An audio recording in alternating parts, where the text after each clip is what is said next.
everyone, and welcome to our channel. It is just Jackie today. Clay is at a doctor's appointment for our youngest. It is our 6-month checkup, so he decided to go and take her to that. So I am just in the workshop. Sorry, it used to be called the workshop. It's now our office. Just doing some listing, and I wanted to do a more casual style video. I actually tried to do this a month ago,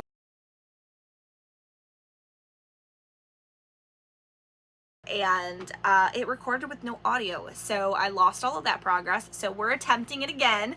So as you can see, I am in sweats, my hair's up in a bun. It is definitely more of a casual style video, and I wanted it to be more of like listing thoughts with Jackie, because I'm going to be listing some items in the background here. So if I'm not looking straight at the camera, that is why. And just kind of thinking, like, talking about some things that are like on my mind as it pertains to reselling, especially for like newer resellers, because a lot of these I think are going to be more about like talking through some of the things that, like, I guess mistakes we've made in the beginning, kind of like regrets, that kind of idea of things.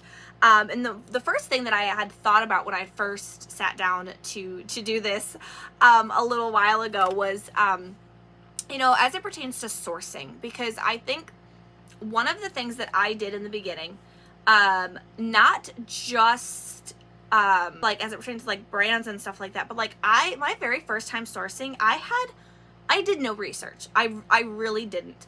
I was going based off of the slight knowledge that I had of reselling, because my first time sourcing, like, I'm not gonna lie, so as you know from hopefully from our intro video, if you've not, I'll have that pop up somewhere around here so that you know to go watch that, because in our intro video we're going to talk about how I started.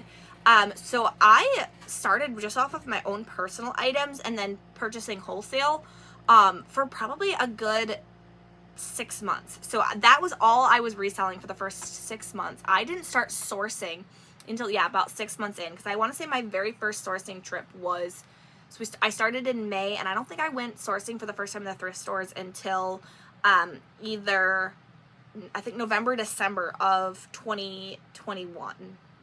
Yes, so of 2021. So that was the very first time I ever went thrifting. So I was going just based off of very little knowledge. So I had no idea what to pick up. I just went to the thrift store, and I was just excited to go thrifting for the first time, for like sourcing for the business.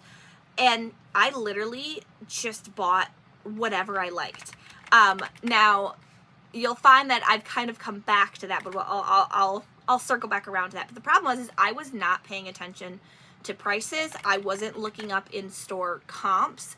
I was just like, yeah, this is what I like this. I'm going to pick this up. I want to sell this. But I was paying way too much for stuff. Like, I still have, so from my very first thrift trip, I purchased a pair of white Gloria Vanderbilt Amanda style straight leg jeans.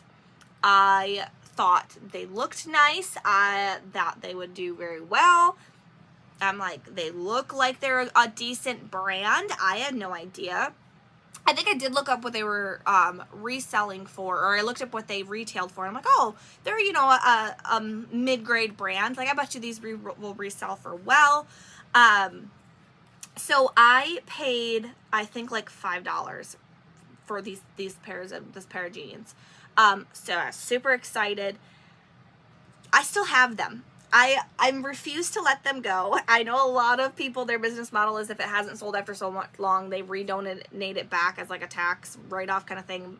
But I'm determined to sell these pair of jeans, because they are one of the very first items that I ever picked up. I'm determined. I know I might not make a whole lot of money on it, but I am determined to sell it. So that was mistake number one, was going into sourcing without having any like real knowledge of what to look for and how much to pay for things. Which I will say, how much to pay for things is a common mistake and regret throughout our story of reselling. So then I started to look at other successful resellers and seeing what brands were they selling. I think at that point, live shows had already become a thing. So I was watching live shows to see what brands were selling well in live shows, and I started to pick those brands up. But again, not really paying attention to price. So like Lucky Brand. For the longest time, my husband and I were like Lucky Brand, Guess, and Banana Republic. I don't know why we got it in our heads that those were Bolo brands, but we were picking up anything that we could find in those brands, and we were paying way too much for it. I mean, we're talking like we were paying $8 for a pair of Lucky Brand jeans, which, I mean, if you're buying for yourself, I mean, I've spent that much for buying myself some Lucky Brand jeans. That's great. But to turn around and resell, your profit margins are not going to be great. You'll make some money off of it. I mean, we're slowly been selling all of those, but like, yeah, it definitely just is not going to be the kind of profit margin you're probably going to look for, which if you're a high volume business model, I mean, that's perfectly fine. But if you're one who wants to focus more on your average sale price rather than volume, paying $8 for a pair of Lucky Brand jeans is not the way you want to go. You definitely have to, to pay attention and decide what kind of business model you want before you really go out sourcing and start, so that way you know more what you're looking for and you're paying the prices that are going to make sense for your business model. And on top of that, Bolo brands. Let me tell you about, like I said, we had already got it in our mind that those 3 brands were our Bolo brands. Don't ask me why. No idea where we got that idea from. Part of it is, so I would say, oh, I think this is a decent brand. Let's pick up a few things and see how it does. And my wonderful, wonderful husband, he would see me pick up a brand and he'd go, oh, this is the Bolo brand. And then he would literally buy everything we had. And at one point I was like, dude, if you buy one more piece of Banana Republic, like, I'm going to lose my mind because we don't need all of this Banana Republic. I don't know how we ended up with it so much. But yeah. I lost my train of thought now. Oh my gosh. Okay. But yeah, so that is kind of where that went. And then the other thing with Bolo brands is when people would say something is a Bolo brand, I would just get it in my mind, oh, this person says it's a Bolo brand, I have to pick up every single thing.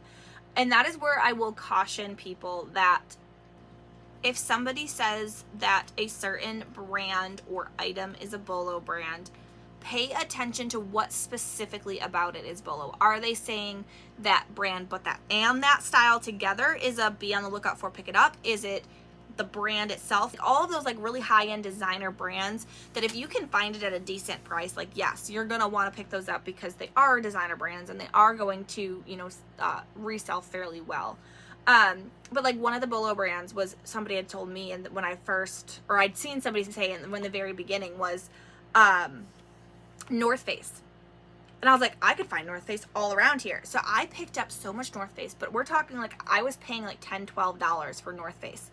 And then thinking that I could turn around and make a huge profit off of it, and realizing, yeah, North Face resells well, as in most of my North Face has sold fairly fast. But I wasn't getting what I was thinking I was going to get it for, where me paying $10, $12 for an item was way too much. I mean, we were making maybe $10 on it at most, which again, still a good profit. We were still obviously doubling our money, but not when you're trying to increase your average sale price there, or your average, profit price or whatever, that wasn't really the way I wanted to do it. So you definitely have to pay attention to that. Cause like Zara was super, super trendy. I think it might still be doing all right now. It's definitely not as good as it was when I first started reselling. So I was picking up all the Zara, but not realizing like Zara is one of those brands where it depends on the piece. If you're picking up a basic Zara piece, it's not going to resell that well. But if you're picking up a very unique Zara piece, you'll probably do a lot better with that. So all of this just to say, like, you definitely have to still do a little bit of research when it comes down to, what brands and how much you should pay for those brands or for that specific item. When you're outsourcing. And I think, like I said, I think the best thing that you can do for your business, and that I wish we would have done before we had just jumped right in to doing all like sourcing and all that, is knowing what business model you want to have before you even start to source. And that sounds like common sense, but it's not something that I did. My goal in the beginning was that I wanted to start reselling, and I wanted to make money. Like that was my goal in the beginning. That was my business model. If I made $1, I was happy. And I wouldn't say I was necessarily like volume based business model. It was more of just, like I said, I was make money. As long as I made money, I was happy. And I know part of that was because obviously in the beginning, like it was just me. I wasn't 100% sure what I was doing yet. But even when we decided to get serious with this, like we didn't really sit down and have that conversation of what kind of business model do we want to have. And obviously we're still having those back-to-back conversations now, and like what kind of business model do we want to have. And that is super important that we are having those conversations now.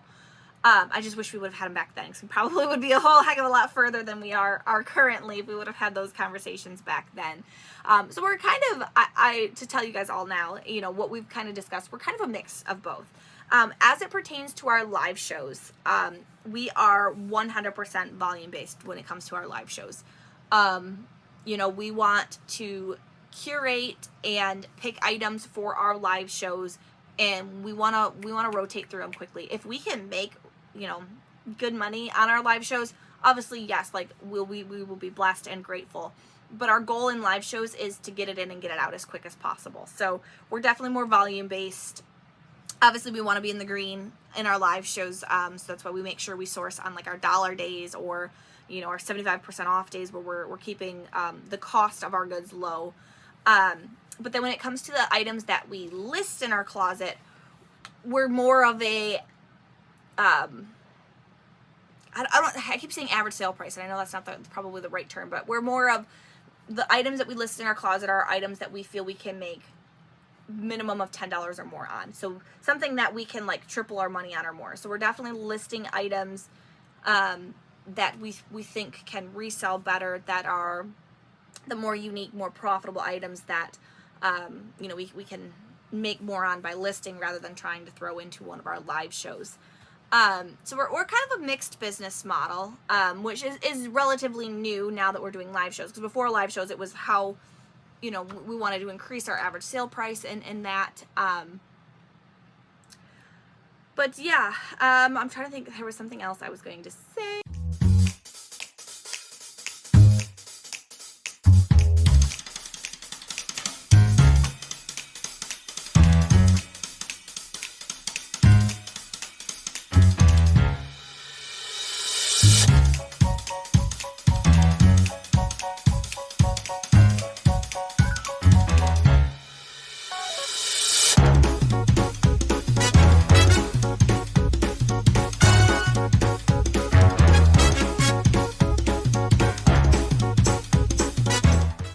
So I'm not sure if I covered everything that I really wanted to talk about, but I mean, I guess that's kind of the casual side of this, and I don't want this to be like super long, and I don't think it's going to be long. I think this is probably going to be under 20 minutes for sure, but it's basically what it boils down to